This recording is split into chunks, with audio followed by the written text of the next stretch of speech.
السلام علیکم ورحمۃ اللہ وبرکاتہ۔ ہم مرکب ناقص کی اقسام شروع کی ہوئی ہم نے، اور اس سے پہلے ہم مرکب جاری جو کہ مرکب ناقص کی پہلی قسم ہے یہ ہم پڑھ چکے ہیں۔ آج ہم مرکب اضافی پڑھیں گے جو کہ مرکب ناقص کی دوسری قسم ہے۔ اس سے پہلے اگر آپ کو یاد ہو تو ہم نے جب اسم بالحاظ حالت پڑھا تھا، جو اس میں 3 حالتیں تھیں، فاعلی، مفعولی اور تیسری حالت اضافی۔ فاعلی، مفعولی، اضافی، اس میں ہم نے فاعلی اور مفعولی حالت تو پڑھ لی تھی، لیکن اضافی حالت ہم نے اس میں چھوڑ دی تھی۔ صرف اس کا اعراب کے بارے میں جاننا تھا کہ اس کا اعراب 2 زیر یا 1 زیر ہوتا ہے۔ تو آج ہم مرکب اضافی میں اس حالت کو بھی، تیسری حالت یعنی اضافی حالت کو بھی مکمل کریں گے، اور اسم معرفہ کی جو آخری قسم تھی اسم مضاف وہ بھی ہم نے چھوڑ دی تھی۔ اسم مضاف تو یہ بھی ہم آج مرکب اضافی میں مکمل کریں گے۔ اب مرکب اضافی کیا اور اس کے کون کون سے جز ہوتے ہیں؟ مرکب اضافی چونکہ مرکب ناقص کی قسم ہے، اس لیے اس میں بھی بات نامکمل ہی رہتی ہے۔ مرکب اضافی کے ہوتے ہیں 2 جز، مضاف، پہلا مضاف اور دوسرا مضاف الیہ۔ پہلا مضاف اور دوسرا مضاف الیہ، یہ 2 جز ہوتے ہیں مرکب اضافی کے، یعنی ان دونوں کے ملنے سے مرکب اضافی بنتا ہے۔ اب مضاف کیسے کہتے ہیں؟ ہر وہ چیز جس کا کسی دوسری چیز کے ساتھ تعلق ہو، ہر وہ چیز جس کا کسی دوسری چیز کے ساتھ تعلق ہو وہ چیز مضاف کہلاتی ہے، اور جس چیز کے ساتھ تعلق ہو وہ مضاف الیہ۔ یعنی جس چیز کا کسی دوسری چیز کے ساتھ تعلق ہو وہ ہوگی مضاف، اور جس کے ساتھ تعلق ہوگا وہ ہوگی مضاف الیہ۔ اب اردو میں ہمیشہ مضاف الیہ پہلے آتا ہے، اردو میں مضاف الیہ ہمیشہ پہلے آتا ہے اور مضاف ہمیشہ بعد میں آتا ہے، لیکن عربی میں اس کے الٹ ہے۔ عربی میں پہلے مضاف آتا ہے اور بعد میں اس کے مضاف الیہ آتا ہے۔ اب اس کی اردو میں کیا پہچان ہے مرکب اضافی کی؟ ہم نے جب اسم بالحاظ حالت پڑھا اس میں ہم نے اضافی حالت کو کہا تھا کہ یہ ملکیتی حالت بھی کہلاتی ہے، ملکیتی حالت بھی کہلاتی ہے، اور چونکہ اس میں مضاف کا مضاف الیہ کے ساتھ یا ایک چیز کا دوسری چیز کے ساتھ تعلق ہوتا ہے تو یہ 2 اسموں کے تعلق کو شو کرتی ہے، اس میں ملکیت آتی ہے۔ مثال کے طور پہ لڑکے کی کتاب، لڑکے کی کتاب۔ اب یہاں پہ آپ دیکھیں لڑکا اور کتاب یہ دونوں الگ الگ اسم تھے، لیکن ان دونوں کے درمیان ایک ملکیت کا تعلق پیدا ہو گیا، تو اس تعلق کو، یہ جو تعلق ہے اسی کو، یعنی یہ جو مرکب بنا ہوا ہے اسی کو ہم مرکب اضافی کہتے ہیں۔ اب میں نے یہ کہا کہ اردو میں مضاف الیہ ہمیشہ پہلے آتا ہے اور مضاف بعد میں آتا ہے، تو یہاں پہ لڑکا مضاف الیہ ہے، لڑکا کیونکہ اردو ہے یہ، اور مضاف بعد میں، یعنی کتاب مضاف ہے اور لڑکا مضاف الیہ ہے۔ یعنی مضاف ہر وہ چیز جس کا دوسری چیز کے ساتھ تعلق ہو مضاف ہے، اور کتاب کا تعلق ہی لڑکے کے ساتھ ہے تو وہ جو لڑکا ہے وہ ہوا مضاف الیہ۔ تو ان دونوں کے درمیان جو ملکیت کا تعلق ہے وہ اس کی اضافی حالت، یعنی یہ مرکب اضافی بنا ہوا ہے اردو میں۔ اب عربی میں نے کہا کہ عربی میں مضاف پہلے آتا ہے اور مضاف الیہ بعد میں آتا ہے، ٹھیک ہے، لیکن عربی میں ان کی کیا پہچان ہے؟ اردو میں تو ہم اس کو پہچان سکتے ہیں کہ 2 اسموں کے درمیان کا، کے یا کی آتا ہے جو کہ حروف اضافت کہلاتے ہیں اردو میں، حروف اضافت۔ لیکن عربی میں ان کی کیا پہچان ہے؟ عربی میں تو کوئی حروف اضافت نہیں ہوتا، تو عربی میں ہم مرکب اضافی کو کیسے پہچانیں؟ تو عربی میں جو مضاف کی پہچان ہے وہ ہے مضاف ہمیشہ الف لام اور تنوین کے بغیر آتا ہے، الف لام اور تنوین کے بغیر آتا ہے، یعنی مضاف ہمیشہ وہی اسم ہوگا جو جس کے شروع میں نہ الف لام ہوگا اور نہ جس کے آخر میں تنوین ہوگی، وہی ہمیشہ مضاف ہوگا۔ اور مضاف کو ہم کیسے پہچانیں گے؟ اس کے مضاف الیہ سے۔ مضاف الیہ کی کیا پہچان ہے؟ مضاف الیہ کی پکی پہچان ہے کہ یہ ہمیشہ اضافی حالت میں ہوگا، اور اضافی حالت کا ہم نے اعراب پڑھا تھا 2 زیر یا 1 زیر۔ تو یعنی اگر کسی اسم کی اضافی حالت ہے وہ 2 صورتوں کی وجہ سے ہو سکتی ہے۔ اس سے پہلے ہم نے مرکب جاری پڑھا تھا اور ہم نے یہ کہا تھا کہ حرف جار کی وجہ سے اسم اضافی حالت میں جاتا ہے، اور وہ دوسری صورت یہ ہے کہ مضاف کی وجہ سے اسم اضافی حالت میں جاتا ہے، اور وہ اگر اس سے پہلے اضافی حالت والے اسم سے پہلے حرف جار ہے تو وہ مجرور ہوگا، اور اگر اضافی حالت والے اسم سے پہلے مضاف ہے تو وہ مضاف الیہ ہوگا۔ یعنی کوئی بھی اسم ان دو صورتوں کے علاوہ یعنی مضاف اور حرف جار کے علاوہ اضافی حالت میں آ ہی نہیں سکتا. یا تو اسم سے پہلے حرف جار ہوگا اور وہ مرکب جاری بنا رہا ہوگا, یا اس سے پہلے اسم سے پہلے مضاف ہوگا اور وہ مرکب اضافی بنا رہا ہوگا. تو یہ اس کی اضافی حالت ہے. اور وہ جو ہم نے اسم معرفہ کی 7ویں قسم چھوڑ دی تھی وہ یہی مضاف ہے, اس میں مضاف. اب عربی میں ہم اس کو پہچانتے ہیں. مثال کے طور پہ لڑکے کی کتاب اگر اس کی ہم عربی بنائیں تو کتاب یہاں پہ مضاف ہے اور یہ عربی میں پہلے آ جائے گا, عربی میں پہلے آ جائے گی تو بن گا کتابن, کتابن. اور لڑکا مضاف الیہ, عربی میں مضاف الیہ بعد میں آتا ہے تو لڑکا بعد میں آ جائے گا. تو یہاں پہ ہم لڑکے کی جو عربی بنتی ہے وہ ہم لکھ دیتے ہیں ولدن, ولدن. اب یہاں پہ کتاب مضاف, ہم نے کتاب کو مضاف کے طور پہ لانا ہے اور لڑکے کو یعنی ولدن کو مضاف الیہ کے طور پہ لانا ہے. تو ہم نے جو اس کی یہاں پہ پہچان لکھی مضاف کی اور مضاف الیہ کی, وہ اس میں ہم فٹ کر کے دیکھتے ہیں. تو یہ جو مضاف ہے یہ ہم نے پڑھا کہ یہ الف لام اور تنوین کے بغیر آتا ہے, اس کی پکی پہچان ہے. تو اگر ہم یہاں سے تنوین ختم کر دیں تو یہ بن جائے گا کتاب.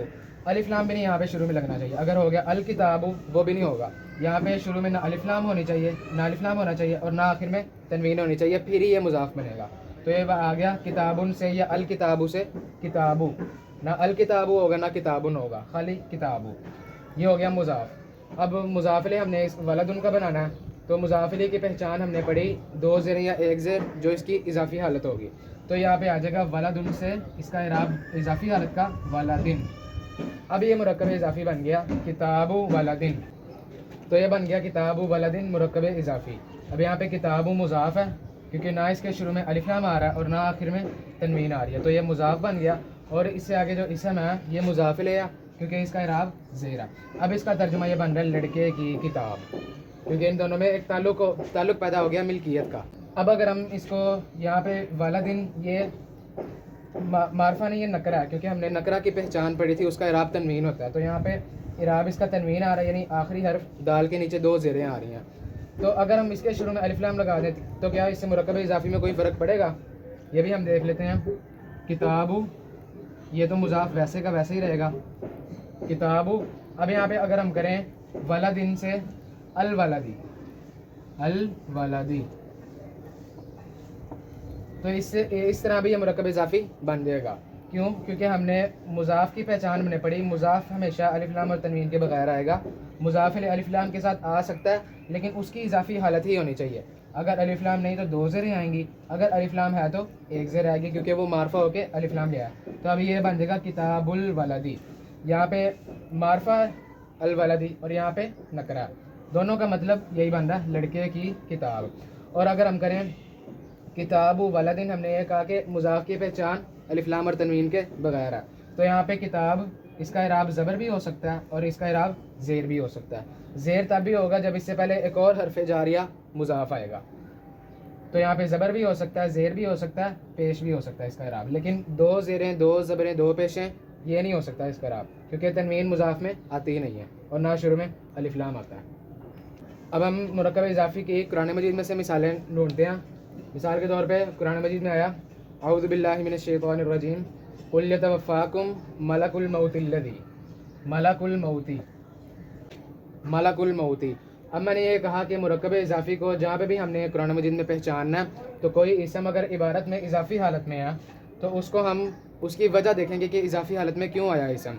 تو اس کی 2 ہی وجہ ہو سکتی ہیں, یا اس سے پہلے مضاف ہوگا یا اس سے پہلے حرف جار ہوگا. تو یہاں پہ عبارت یہ آیت ہے قل یتوفاکم ملک الموت الذی. اب یہ ملک الموتی مرکب اضافی بنا ہوا ہے. کیسے پہچانا ہم نے الموتی کی؟ ہم نے پہلے اضافی حالت دیکھی, کیا یہ اضافی حالت میں ہے کیونکہ اس کا اعراب زیر ہے. اب اس کی ہم 2 ہی وجہ ہو سکتی ہیں, یا اس سے پہلے حرف جار ہوگا یا مضاف ہوگا. تو اس سے پہلے ہم دیکھ لیتے ہیں یہ حرف جار ہے یا مضاف. تو ہم نے حرف جار 11 یاد کیے تھے, با تا کاف لام واو من حتی الی فی عن علا. اب یہ ملکن دیکھتے ہیں, یہ ان میں سے ملکو کوئی بھی نہیں ہے, یہ حرف جار نہیں ہے. تو اس کا مطلب اگر یہ حرف جار نہیں ہے تو یہ مضاف ہے. اب مضاف کی پہچان دیکھنی ہے ہم نے الف لام اور تنوین کے بغیر آنا چاہیے. تو نہ اس کے شروع میں الف لام ہے اور نہ آخر میں تنوین ہے, تو یہ مرکب اضافی بن گیا. ملکن تھا یہ ملکن, آخر میں تنوین آ رہی تھی 2 پیشوں کی, لیکن چونکہ یہ مضاف بن کے آیا اس لیے یہاں پہ 1 پیش ہٹ گئی اور یہ مضاف کی پہچان. تو ملکن کا معنی ہوتا ہے فرشتہ, الموتی موت. تو اس کا جو ترجمہ بن جائے گا اردو میں یہ مضاف اردو میں پہلے آ جائے گا اور مضاف بعد میں، تو بن جائے گا موت کا فرشتہ، موت کا فرشتہ۔ ابھی اضافی حالت یعنی ان میں تعلق بنا ہوا ہے، موت مضاف ہے، فرشتہ مضاف۔ اسی طرح اب اگر ہم دیکھیں تو مرکب جاری اور اضافی دونوں اکٹھے بھی آ سکتے ہیں۔ مثال کے طور پہ قرآن مجید میں آیا فی سبیل اللہ، فی سبیل اللہ۔ اب یہاں پہ دیکھیں آپ، فی حرف جار ہے اور آگے سبیلی، اگر یہ حرف جار ہے فی تو سبیلی ہے اس کا مجرور بنا ہوا ہے، تو یہ اتنا بن گیا مرکب جاری، کیونکہ فی حرف جار ہے، فی نے اس کو سبیل سے سبیلی کر دیا، سبیلی کر دیا، تو یہ فی سبیلی یہ مرکب جاری ہے۔ اب اگر ہم فی کو نہ دیکھیں، باقی دیکھیں فی سبیل اللہ، تو یہ مرکب اضافی بنا ہوا ہے۔ کیسے؟ سبیل اللہ یہ مضاف، سبیلی مضاف ہے کیونکہ نہ اس کے شروع میں الف لام ہے اور نہ آخر میں تنوین ہے، اور اس کے بعد والا جو اسم ہے اللہ یہ مضاف الیہ ہے کیونکہ اس کا اعراب جو ہے یہ زیر آ رہا ہے، تو جو اللہ اس کا اعراب جو زیر آ رہا ہے وہ پیچھے مضاف لگنے کی وجہ سے آ رہا ہے، اور سبیلی کا جو اعراب زیر آ رہا ہے وہ پیچھے حرف جار لگنے کی وجہ سے آ رہا ہے۔ تو جو سبیلی ہے وہ فی کا مجرور ہے اور اللہ کا مضاف ہے، یعنی ایک ہی عبارت میں یہ دو مرکب بنے ہوئے ہیں، فی سبیلی مرکب جاری اور سبیل اللہ مرکب اضافی۔ اور یہ پہلے جو سبیلی ہے یہ تھا سبیلن، سبیلن تھا، پھر جب پیچھے حرف جار لگا تو بن گیا فی سبیلن، فی سبیلن بن گیا، پھر اس کے آخر میں تنوین آ رہی تھی چونکہ یہ مضاف بن کے آ رہا تھا، مضاف بن کے آیا تو اس نے اس کی تنوین ختم کر دی کیونکہ یہ مضاف تھا، سبیلن سے سبیلی ہو گیا، تو فی سبیل اللہ اللہ کی راہ میں بن گیا، فی کا مطلب میں اور اللہ کی راہ مرکب اضافی۔ اب ہم کسی بھی اسم کو قرآن مجید میں پہچاننا چاہیں تو پورے اسم کی قرآن مجید میں 3 پہچانے ہیں، نکرہ، معرفہ یا مضاف، یعنی ان 3 کے علاوہ کوئی بھی ہوگا لفظ وہ اسم نہیں ہو سکتا، یا تو وہ نکرہ ہوگا یعنی اس کا اعراب تنوین ہوگا، یا تو وہ معرفہ ہوگا اس کے شروع میں الف لام آ رہا ہوگا، یا وہ مضاف ہوگا۔ مضاف کس طرح؟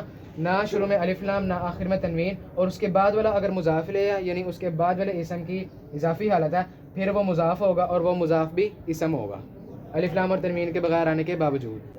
اور جو ہم نے مرکب جاری میں 2 آوازوں کو جدا جدا کیا تھا ایک اسم کو، یا غیر منصرف اسموں کو بھی جدا جدا کیا تھا جیسے فی یوسفہ، تو اس سے ہم وہ مرکب اضافی کے ذریعے سے بھی 2 آوازوں کو یا 2 غیر منصرف اسم کو جدا جدا کر سکتے ہیں جن کی مفعولی اور اضافی حالت کی آوازیں یا ان کا اعراب سیم ہی ہوتا ہے۔ پہلے ہم نے جو اعراب سے اسما کی پہچان میں غیر منصرف اسم دیکھے تھے ان میں مفعولی اور اضافی حالت دونوں کا اعراب ایک ہی ہوتا ہے یعنی زبر ہوتا ہے، تو ان کو ہم پہلے دیکھ لیتے ہیں۔ تو قرآن مجید غیر منصرف اسم، اب غیر منصرف اسم کی ہم فعلی حالت تو پہچان سکتے ہیں کیونکہ اس کا اعراب پیش ہوگا، لیکن مفعولی اور اضافی کو کیسے پہچانیں گے؟ وہ بھی بالکل اسی طرح ہی، یا اس سے پہلے حرف جار ہوگا یا اس سے پہلے مضاف ہوگا، تو اگر حرف جار ہے تو وہ مرکب جاری ہوگا، اگر مضاف ہے تو مرکب اضافی ہوگا، لیکن دونوں کی اضافی حالت ہی ہوگی۔ مثال کے طور پہ قرآن مجید میں آیا علی لسان داوود، علی لسان داوود، علی لسان داوود۔ اب یہ داوود یہ پہلے تھا داوود، داوود، اور یہ اسم اس وقت فاعلی حالت میں ہے اور یہ غیر منصرف اسم ہے، یعنی اس کا اعراب فاعلی سے مفعولی میں تو تبدیل ہوتا ہے لیکن مفعولی سے اضافی میں تبدیل نہیں ہوتا، اگرچہ اس کے شروع میں حرف جار آ جائے یا مضاف آ جائے تب بھی تبدیل نہیں ہوتا، اس کا اعراب مفعولی جیسا ہی رہتا ہے۔ تو ہم اس کو بھی اس طرح پہچان سکتے ہیں، علی حرف جار ہے اور اس کے بعد آنے والا مجرور، یہ اسم مجرور بنا ہوا ہے کیونکہ اس کی اضافی حالت ہے جو کہ علی نے حرف جار نے کر دی، تو اتنا یہ مرکب جاری بنا ہوا ہے۔ اب یہ داوودہ اس کی مفعولی حالت بھی یہی آتی ہے داوودہ، اور اضافی حالت بھی داوودہ یہی آتی ہے، تو اس کو ہم پہچاننے کے لیے پیچھے حرف جار دیکھیں گے یا مضاف دیکھیں گے، تو لسانی کوئی حرف جار نہیں ہے، ہاں یہ مضاف ہے کیونکہ اس کے شروع میں الف لام بھی نہیں اور آخر میں تنوین بھی نہیں، تو اس وقت اس کا مطلب داوودہ یہ اس کی اضافی حالت ہے کیونکہ پیچھے مضاف لگ گیا۔ اب جو اس کا ترجمہ بن رہا ہے وہ ہے لسان کا مطلب ہوتا ہے زبان، لسان زبان، تو بن گیا داؤد کی زبان، اور اعلیٰ کا مطلب پر، داؤد کی زبان پر۔ اب یہ داؤد کی زبان یہ مرکب اضافی بنا ہوا ہے لسانی داوودہ، اگرچہ یہ غیر منصرف ہے مفعولی حالت کا اعراب ہے لیکن پیچھے مضاف ہمیں بتا رہا ہے کہ اس کی اضافی حالت ہے۔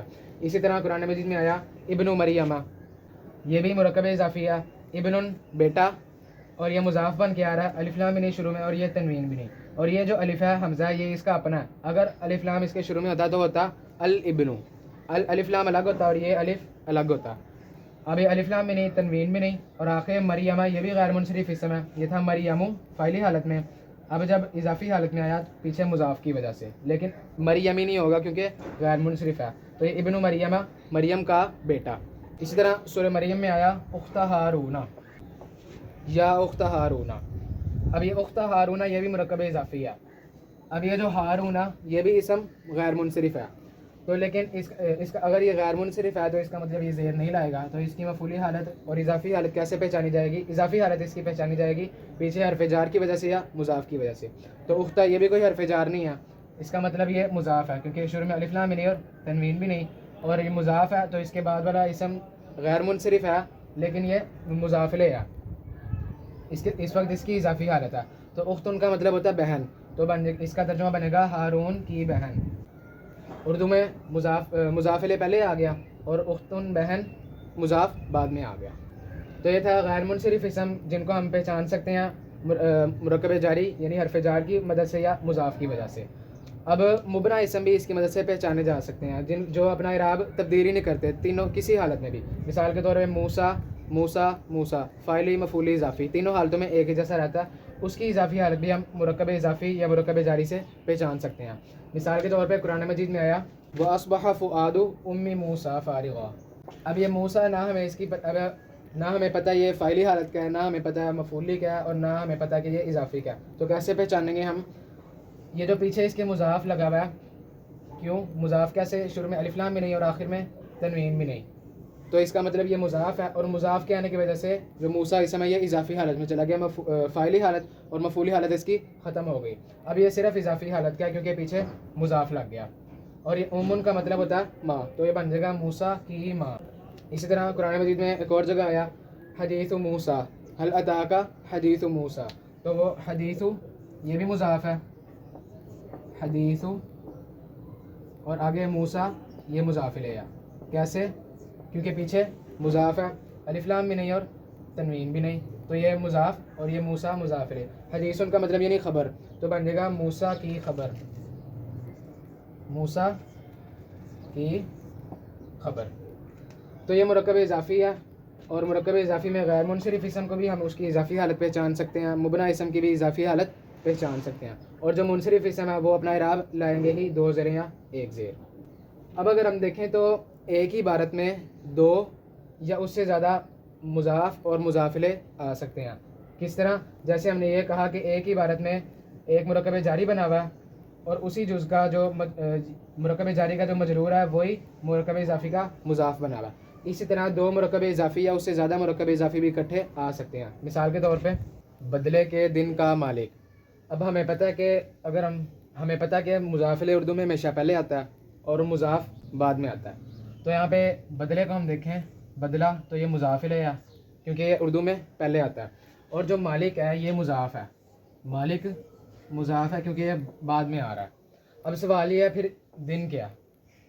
اگر ہم دن کو بدلے کے لحاظ سے دیکھیں، کیونکہ یہ دو جملے بن رہے ہیں، اگر ان کو الگ الگ کریں بدلے کا دن اور دن کا مالک، تو اگر ہم دن کو بدلے کے لحاظ سے دیکھیں چونکہ بدلہ مضاف الیہ تھا تو اس لیے دن جو ہے وہ بدلے کا مضاف ہے کیونکہ اردو میں مضاف بعد میں آتا ہے. لیکن اگر ہم دن کو مالک کے لحاظ سے دیکھیں، دن کو مالک کے لحاظ سے دیکھیں تو مالک جو ہے وہ مضاف ہے کیونکہ اردو میں مضاف بعد میں آتا ہے، تو دن مالک کے لحاظ سے بن گیا مضاف الیہ کیونکہ اردو میں مضاف الیہ پہلے آتا ہے. تو بدلے کے لحاظ سے دن مضاف الیہ آ گیا، تو بدلے کے لحاظ سے دن مضاف آ گیا اور مالک کے لحاظ سے دن مضاف الیہ آ گیا. اب ہم ان دونوں کو الگ الگ کر کے لکھتے ہیں، دن کا مالک اور بدلے کا دن، کیونکہ اب ہم دن کا مالک پہلے لے آتے ہیں اور بدلے کا دن بعد میں لے جاتے ہیں کیونکہ عربی میں الٹا آئے گا، عربی میں پہلے مضاف آئے گا. تو دن کا مالک اور بدلے کا دن، بدلے کا دن. اب یہاں پہ دیکھیں اس طرح یہ دن کا مالک اور بدلے کا دن، یہاں پہ دن مضاف الیہ مالک کا اور مالک اس کا مضاف، بدلہ یہاں پہ مضاف الیہ اور دن اس کا مضاف. اب ہم ان کی جب عربی بنائیں گے تو مالک یعنی مضاف پہلے آ جائے گا، دن مضاف الیہ بعد میں آ جائے گا. تو بنے گا ہم یعنی مالک مضاف بن کے آ رہا ہے تو نہ مالک کے شروع میں الف لام ہونا چاہیے نہ تنوین ہونی چاہیے کیونکہ مضاف بن کے آ رہا ہے. اور جو مضاف الیہ یعنی دن ہے اس کی اضافی حالت ہونی چاہیے یعنی زیر ہونا چاہیے اس کا اعراب. تو یہ اس طرح بنے گا مالک الیومی. مالک الیومی ہم نے کیسے مالک الیومی بنایا؟ مالکن تھا یہ، مالکن آخر میں تنوین آ رہی تھی تو ہم نے تنوین کیوں ختم کی؟ کیونکہ یہ مضاف بن کے آ رہا تھا. مضاف کی پہچان الف لام اور تنوین کے بغیر آتا ہے. اور الیومی دن کا ترجمہ الیومی کیوں ہے؟ ہم الیوم کیوں نہیں لائے؟ کیونکہ یہ مضاف الیہ بن کے آ رہا ہے اور مضاف الیہ کی پہچان اضافی حالت، تو یہاں پہ ہم نے زیر دے دی اس کو مالک الیومی دن کا مالک. اب بدلے کا دن اس کا ہم ترجمہ بنائیں گے تو دن پہلے آ جائے گا چونکہ یہ مضاف ہے اور بدلہ بعد میں چلا جائے گا. تو اس کا ترجمہ بنے گا یوم الدینی. یوم الدینی. اب یہاں پہ بھی دیکھیں یومن تھا، دو پیشیں آ رہی تھیں، تنوین آ رہی تھی، چونکہ مضاف بن کے آیا تو ہم نے اس کی تنوین ہٹا دی. اور یہاں پہ اس کی اضافی حالت ہے کیونکہ یہ مضاف الیہ بن کے آ رہا ہے. اب یہاں پہ دیکھیں جیسے یہاں پہ دن دونوں جملوں میں تھا، اسی طرح یہاں پہ دن کا ترجمہ الیومی یہ بھی دونوں عبارتوں میں آ رہا ہے. تو ہم ایک ایسا لفظ تلاش کریں گے الیومی کے لحاظ سے کہ وہ مضاف بھی ہو اور مضاف الیہ بھی ہو. مضاف کس لحاظ سے ہو؟ بدلے کے لحاظ سے. اور مضاف الیہ کس لحاظ سے ہو؟ مالک کے لحاظ سے. تو وہ ایک ہی لفظ ہم تلاش کریں گے جو مضاف بھی بن کے آ رہا ہو اور مضاف الیہ بن کے بھی آ رہا ہو. یومی. اب یومی کیوں لائے ہم؟ یہ یومن بھی آ سکتا تھا، یومن بھی آ سکتا تھا، الیوم بھی آ سکتا تھا. لیکن اگر یہ الیوم ہوتا تو یہ مضاف بن کے نہیں آ سکتا تھا، یومن بھی ہوتا تب بھی مضاف بن کے نہیں آ سکتا تھا کیونکہ الف لام بھی نہیں ہونی چاہیے مضاف کے شروع میں اور نہ آخر میں تنوین ہونی چاہیے. اور اگر یہ آتا یوم تو یہ مضاف الیہ نہیں بن کے آ سکتا کیونکہ مضاف الیہ کی پہچان ہے زیر، اس لیے ہم نے یومی لفظ یہ نکالا. اب یہ مالک کو اس کے شروع میں ہم لکھ دیتے ہیں اور الدینی اس کے بعد میں لکھ دیتے ہیں مالک یوم الدینی. اب یہاں پہ دیکھیں مالک مضاف الف لام بھی نہیں تنوین بھی نہیں اور یومی مالک کا مضاف الیہ. اور دین کے لحاظ سے دیکھیں الدینی یہ مضاف الیہ ہے، کیوں؟ کیونکہ اس کے شروع میں مضاف لگا ہوا ہے جس کے شروع میں نہ الف لام ہے اور نہ آخر میں تنوین ہے. تو اس طرح یہ ایک مرکب اضافی اور یہ دوسرا مرکب اضافی. اور یہاں پہ قرآن مجید میں اس کے نیچے زیر ہے کیونکہ پیچھے سے عبارت چلتی آ رہی ہے حرف جار کی وجہ سے. تو مالکی یوم الدینی بدلے کے دن کا مالک، تو یہ مرکب اضافی بن رہا ہے. اسی طرح سورہ مریم میں آیا ذکر رحمت ربکا. ذکر رحمت ربکا. اب یہ ربکا کا الگ ہے اور ربی الگ ہے، اس لیے ہم نے یہ لکھا ہے ذکر رحمت ربی. اب یہاں پہ دیکھیں ذکر مضاف ہے کیونکہ شروع میں الف لام بھی نہیں اور تنوین بھی نہیں، اور رحمتی اس کا مضاف ہے کیونکہ اس کی اضافی حالت ہے. اور رب کے لحاظ سے دیکھیں تو اس کی اگر اضافی حالت ہے تو پیچھے اس کی مضاف ہے، تو یہ مضاف آ گیا رب کا، الف لام بھی نہیں اور تنوین بھی نہیں، اور رب بھی اس کا مضاف ہے جس کی اضافی حالت ہے زیر کی وجہ سے، پیچھے مضاف لگنے کی وجہ سے، اور اس کی پہچان یہ زیر. اب یعنی رحمتی یہ ذکر کا مضاف ہے اور ربی کا مضاف ہے، تو یہ بن جائے گا ترجمہ رب کی رحمت کا ذکر. رب کی رحمت کا ذکر. تو یہ اس کا ترجمہ بن گیا. اس میں بھی ایک مرکب اضافی یہ اور ایک مرکب اضافی یہ. تو یہ تھا مرکب اضافی. اب اگلی نشست میں انشاءاللہ تعالی ہم مرکب اضافی ہی چلے گا، لیکن مرکب اضافی کے اندر اسم معرفہ کی جو اقسام ہے ان کو ہم پڑھیں گے. اللہ تعالیٰ سے دعا ہے کہ ہم سب کو قرآن مجید پڑھنے، سمجھنے اور اس پر عمل کرنے کی توفیق عطا فرمائے. آمین.